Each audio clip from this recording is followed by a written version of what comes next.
I wanted an ordinary Kenyan to understand all you needed to know about MPEKETONI.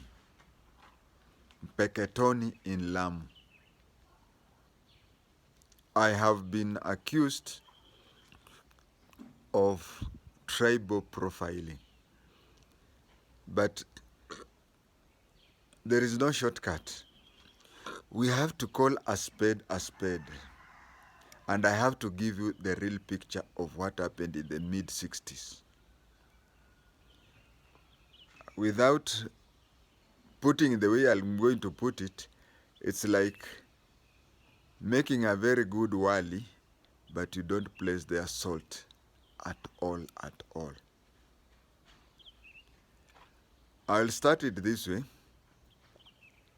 MPEKETONI is a Swahili word, or can I say it is a Sheng. There is that carton of carrying things.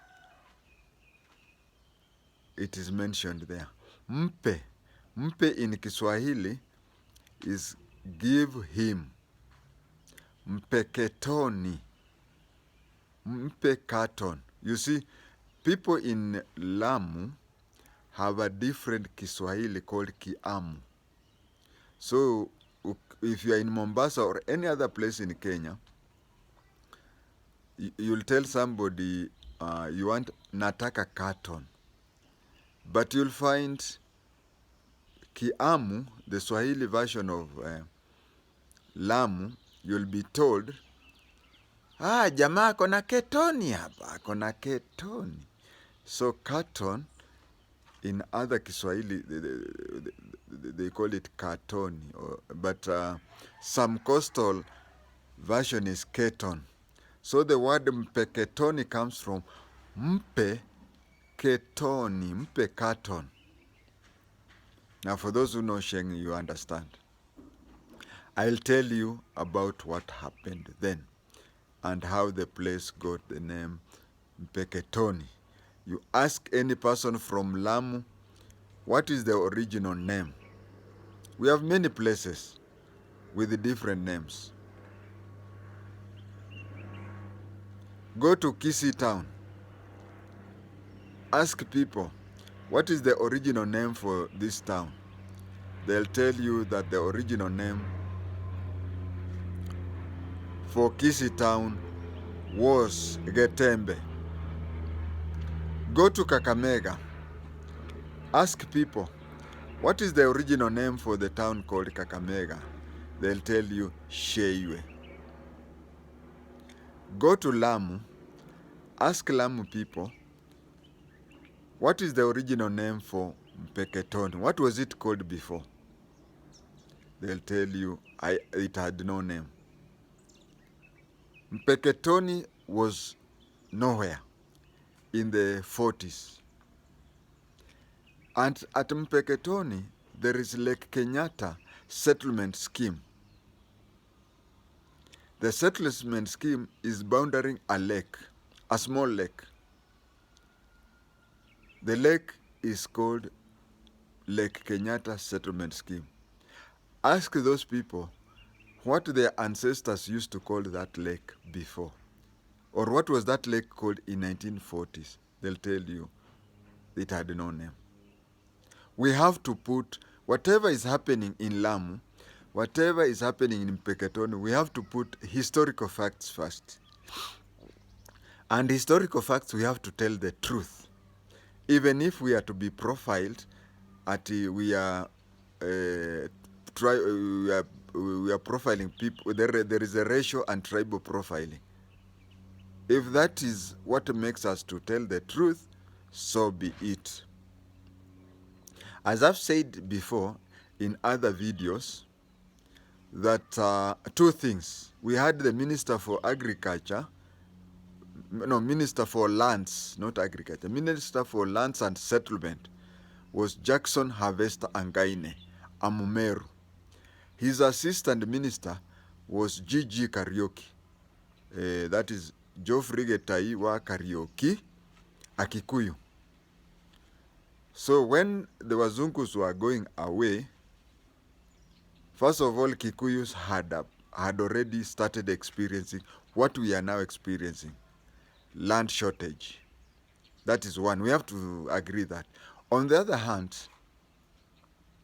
there was an organization which was started, which was called SFT, Settlement Fund Trustee.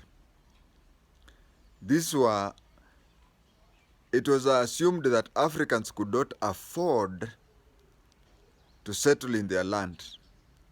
And if they could not afford to settle their land, there was a Settlement Fund Trustee, SFT, which was to finance for that land, and then they pay back slowly by slowly. That is, the information about SFT was mostly given to Kikuyus, not other tribes. Although, let us be sincere, even where I come from, my own father had an opportunity to get land at MPEKETONI, but he said, ya nini nichukue shamba huko na yangu huko Oshago ni kubwa sana. So we have to put it both sides. One, some tribes were told, and even those tribes which were not told, if they would have been told, very few people would. I would think that only Maragoli and Bukusu would have taken interest among lawyers. So first of all, Kikuyus were settled.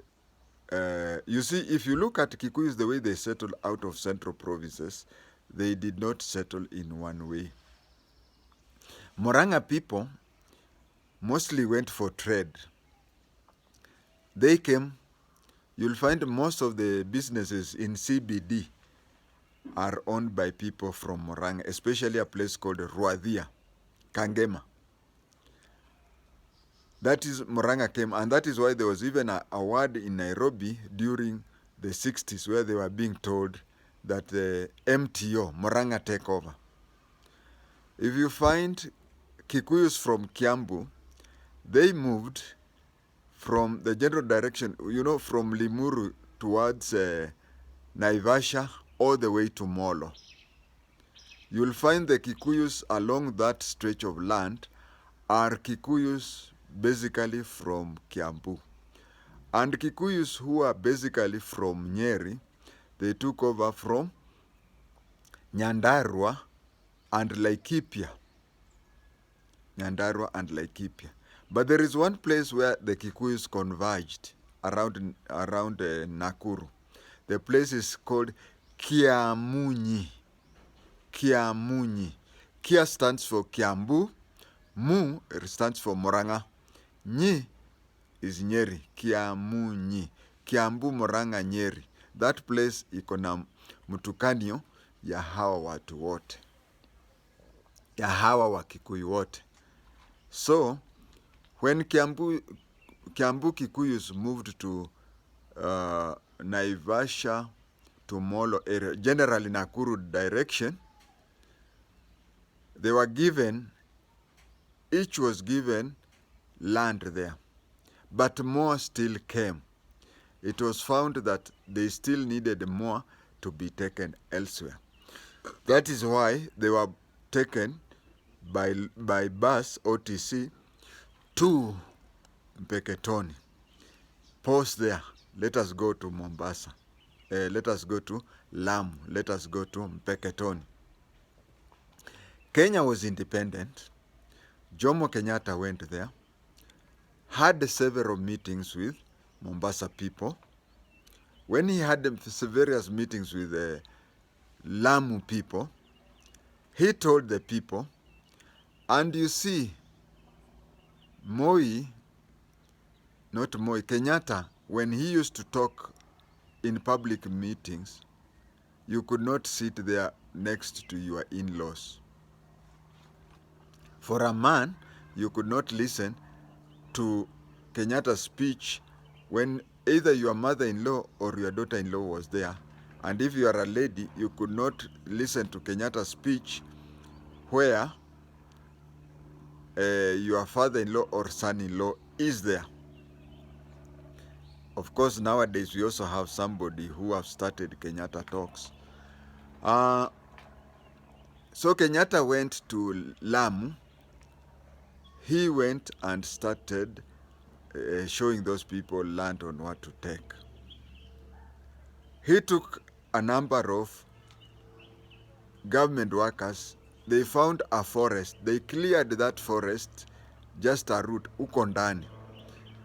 Going into the land, they found a mysterious lake.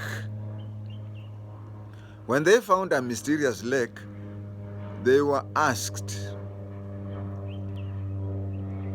what do your forefathers call this lake? Sasa tutakwambiaje bana, na sisi ndio twaiona mara ya kwanza. We vile waiona hivi pia sisi twaiona. That is when a decision was made that the lake be called Kenyatta. Lake Kenyatta. Because that is what we can now say a lake was discovered. Because Kenyatta was annoyed that we had Lake Rudolph, and he said Rudolph, he renamed Lake Rudolph to Lake Turkana. There is even Lake Baringo. They had other names I can't remember.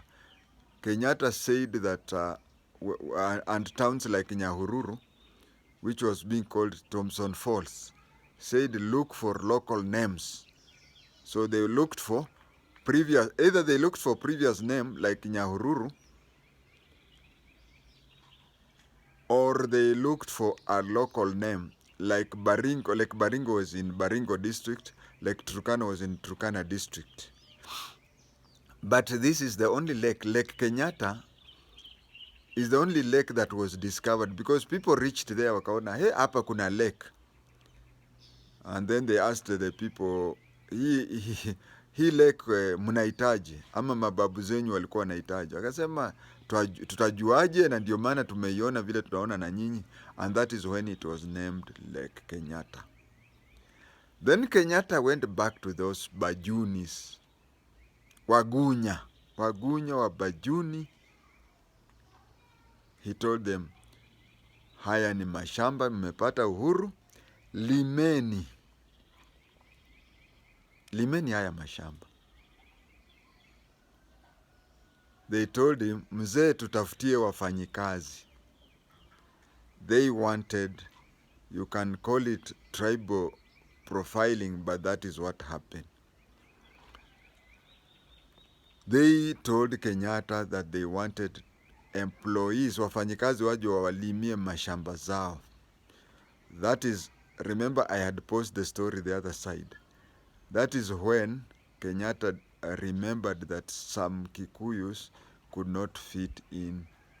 OTC kachukuliwa. The then Dio Kiamba took some OTC buses. We had buses which used to be called OTC. You can Google that for the pictures. It had two names, OTC and East Africa. It was EAS kama masikio na OTC. OTC stood for Overseas Transport Company, and EAS stood for East African Road Services. This was just one company. You remember the JM Karaoke case where a bus was bombed? That was the company.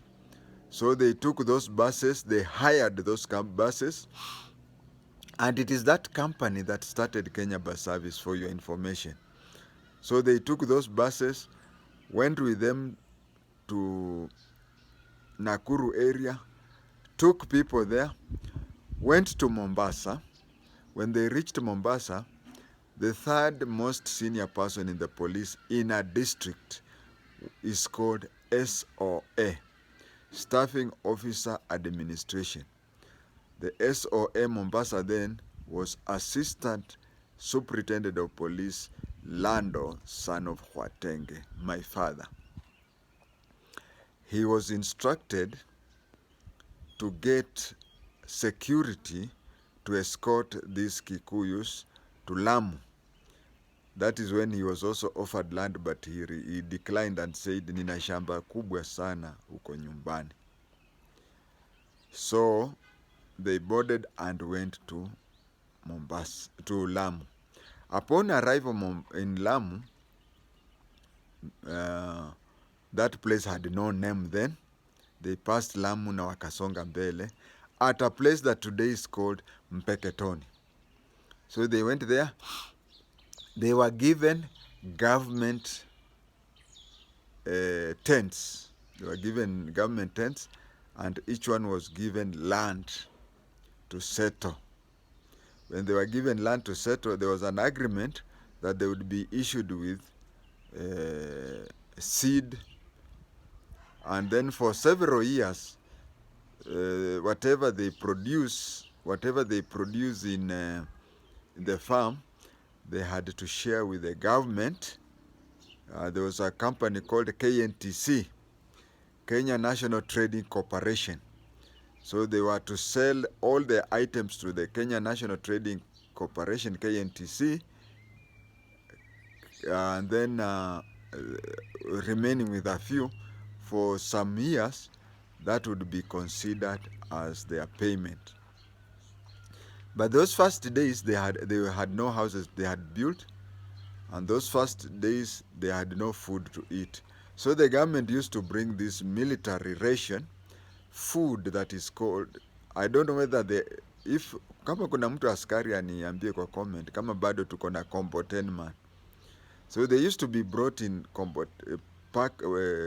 cartons of compotenman ration, and as they were lining up to receive from the lorry, they used to look up and say, nipe carton, nipe carton.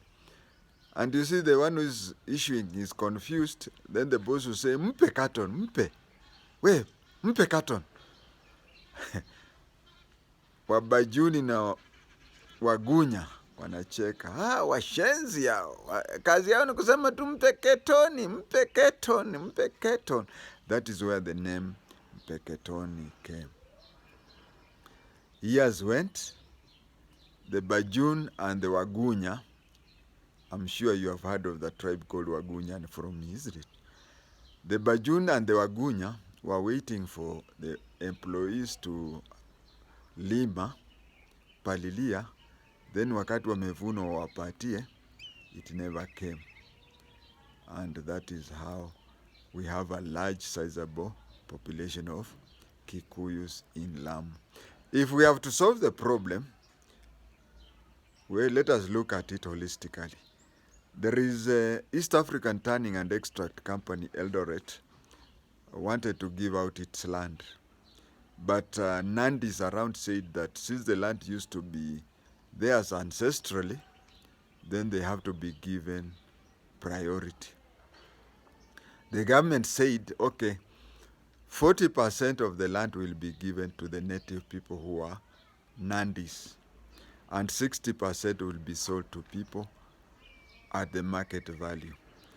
And it was said that the Nandis would be sold at a good price, a favorable price, on one condition only, that for the next 20 or 30 years, the land is not sold. The number who wanted that land shrunk to 4%. It was discovered that some Kikuyus had approached some Nandis, whereby the Nandi is given twice the amount that, for example, if an acre is, let's talk of today's market price, an acre is being sold at $500,000. Then the Kikuyu would give the Munandi twice that amount. The Munandi takes half of it to the East African Tanning. Then the title deed is given to the Munandi. And after a few years, they go to the lands and change it to the Kikuyu's name. So when it was said that, yes, 40% of the land will be given to people, who are Nandi by tribe, on condition that a few decades they don't sell it to another party, they fizzled out. So even these people these tribes who are saying, oh, tunataka mashamba ilikuwa ya our ancestors and whatever, if they are given for free, or if they are given at a pocket-friendly amount, price, I can assure you, go there after a few years, you'll find a Kamau there, and Njoroge there, and Anjuguna there. Ukweli uzungumzwe.